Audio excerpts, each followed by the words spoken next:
For this week's adventure, I am out in the sagebrush desert of southern Idaho. I'm going to be walking the desert in search of Native American arrowheads and a cryptic species of lizard called the pygmy short-horned lizard. After looking for arrowheads and lizards, I'm going to be scaling the only mountain in this vast flat desert, the Big Southern Butte. Also, stick around to the end of the video to hear the story of how I almost accidentally trespassed on restricted government property while trying to get here. So yeah, let's get this adventure started and hopefully it's a good time.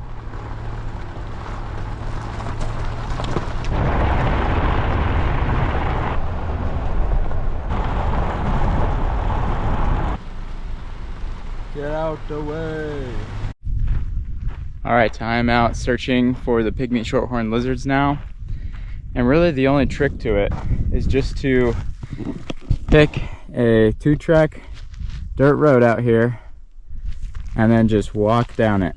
And then you just kind of wait until one kind of scurries in front of you, because basically they like to sit out on the road and warm themselves up and probably look for ants as well. They're really cool little animals. I've never caught this species before, but I've caught the other 2 species of horned lizards in Idaho, so I'm hoping that this method will work just as well as it has with the other 2 species.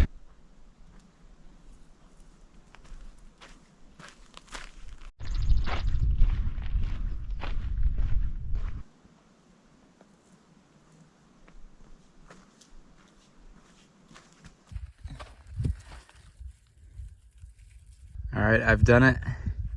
I found myself a pygmy shorthorn lizard.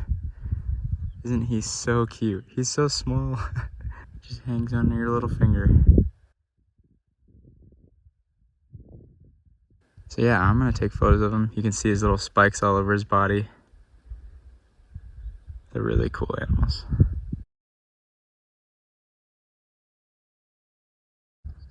So I kept walking, and wouldn't you know, this is how you find them. They just scurry out in front of you.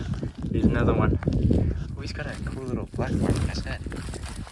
And then to catch them, they're usually pretty docile. Oh, come on. Come here.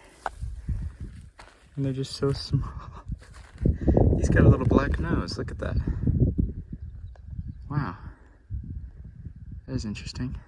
So the other kind of cool thing about being out here, this is actually a huge basaltic lava flow, kind of like in Hawaii or something like that. And there's probably lava tunnels under here just going all over the place.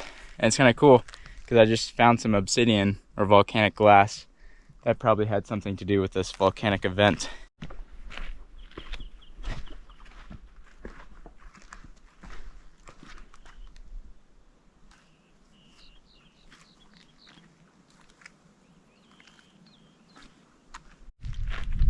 So I mentioned at the start of the video that there could be arrowheads out here. What's cool about it is this obsidian is actually what they would make it out of, because when you chip it, it's extremely sharp.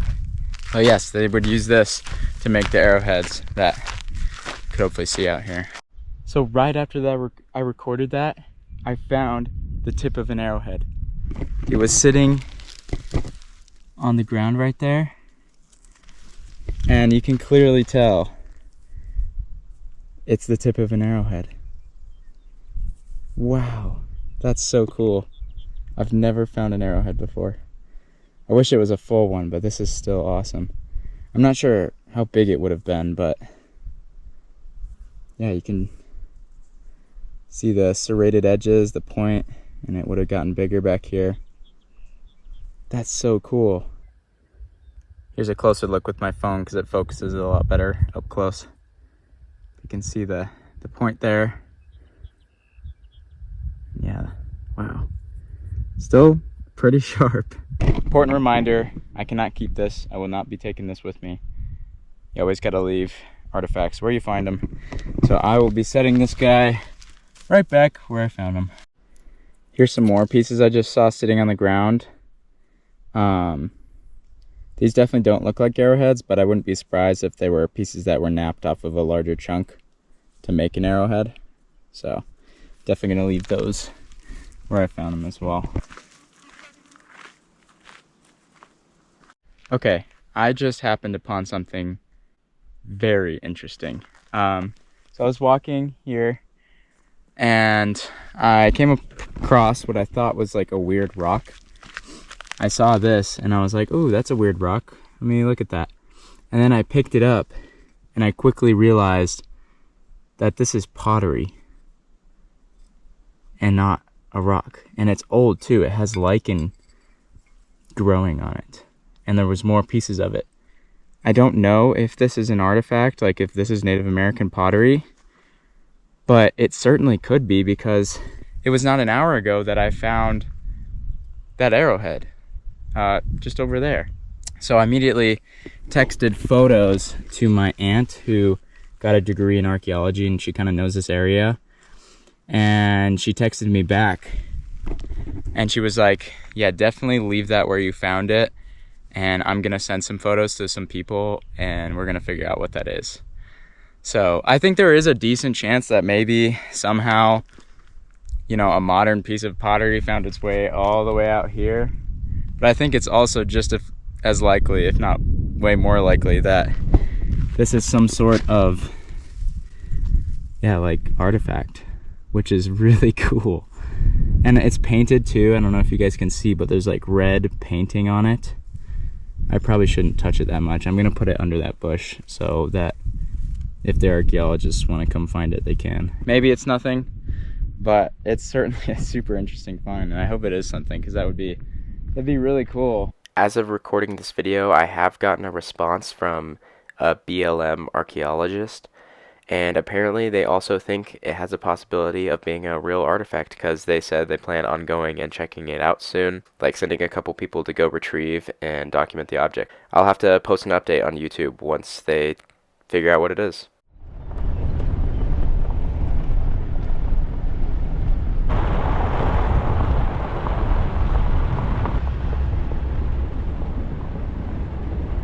Okay, I have made it to the base of the Big Southern Butte.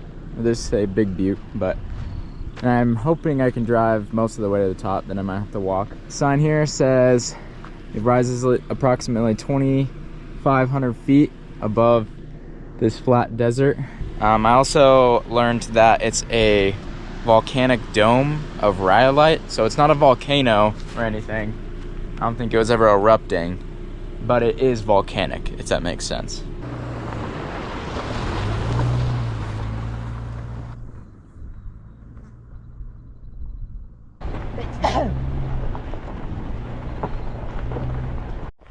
I was just able to drive up about a third or a quarter of the mountain, but from here on out, the road is way too rough for my car, so I'll be stuck walking the rest of it, but that's fine. Need some exercise. Yeah, I'm gonna get started walking. I can talk about kind of the story of how I almost entered a government facility.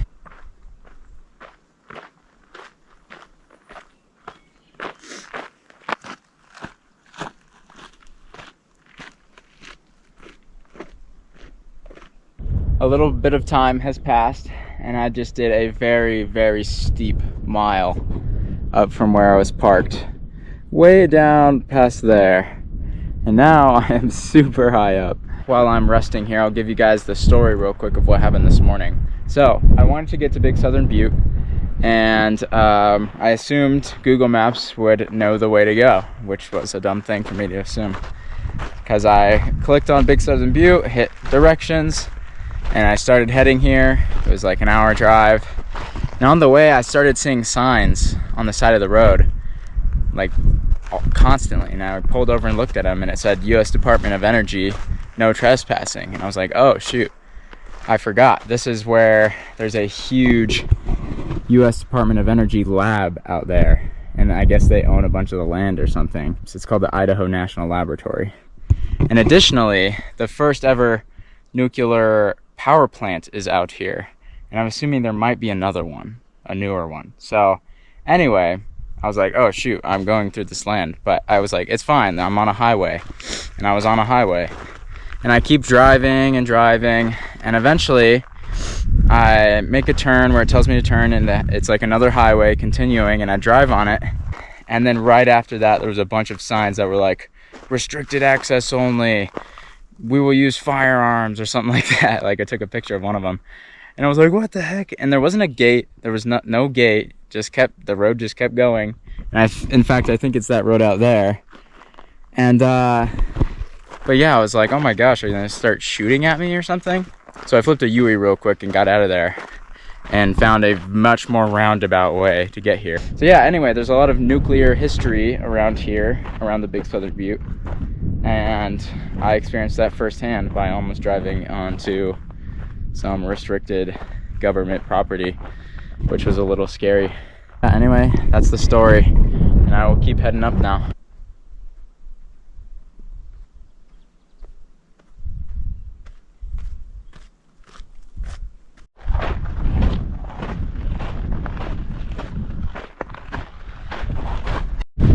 This wind feels amazing. Close now. And the view is just, it's crazy.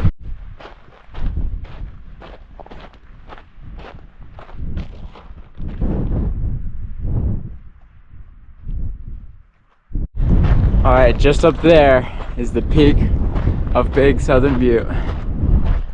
And I'm about to summit it.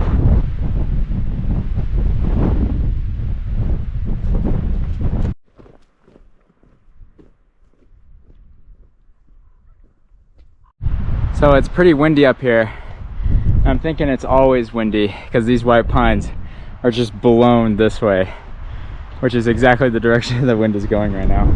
Big Southern Butte. Oh my God. What a view. Highest point's right about here. And there is the view. Sorry for panting so much.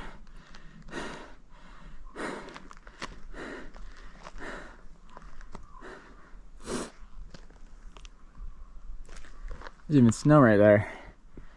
Wow. Just about 7,500 feet.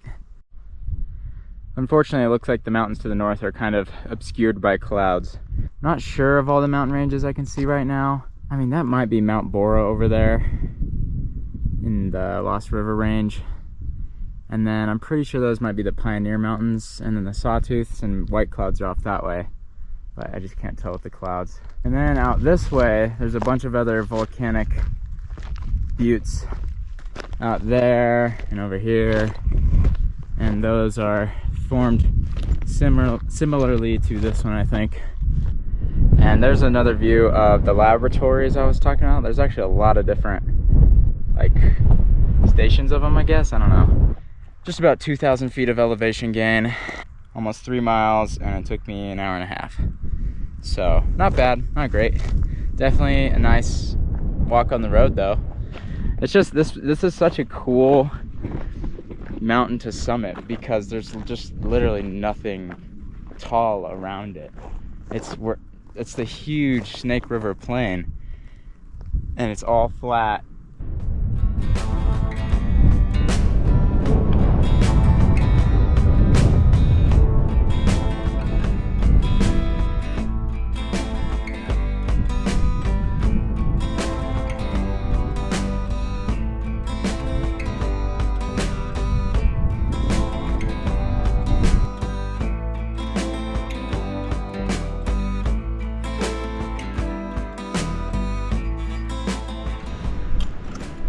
All right, I am down the mountain and driving away now.